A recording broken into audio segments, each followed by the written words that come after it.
Hello guys, আজকে বকুল ফল মাখা করব। এই যে এগুলোকে বলা হচ্ছে বকুল ফল। ছাড়াচ্ছে দেখাও। এই যে এগুলোকে খেতে খুব কষকষ হয়, ওই জন্য ছাড়িয়ে মাখা করছে আমার সোনামা। এই যে ছাড়াচ্ছে, অলরেডি ছাড়ানো হয়ে গেছে 4টে। এই দেখুন ছাড়াচ্ছে। এগুলো সবসময় ছাড়িয়ে খেতে হবে।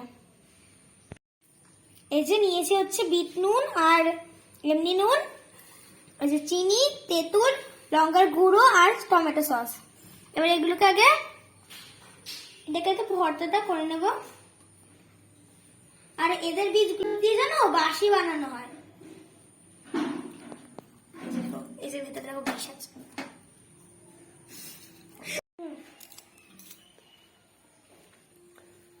এই যে প্রিপারেশন চলছে, এক্ষুনি আমরাও খাবো। মাখা হয়ে গেলেই শুরু করে দেবো খাওয়া। ও জিভে তো জল এসে গেল আমার। দেখো আমি এখন বীজগুলো সব আলাদা করে নিয়েছি। বীজগুলো রেখেছি বাসি বানাবো তাই। ওই যে এই যে লঙ্কা গুঁড়োটা যাতে মেখে নিচ্ছি।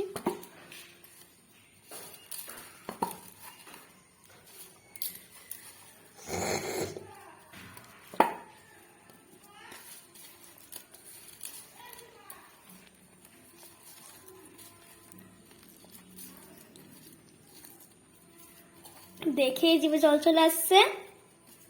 কে কে খেতে চাও কমেন্ট করো, চলে এসো, আমরা রেখে দেব।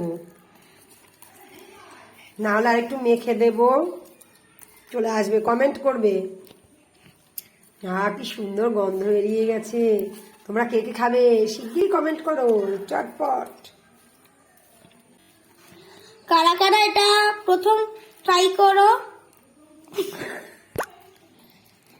এই যে আমার মাখা হয়ে গেছে, এবার আমি এটাকে খাবো।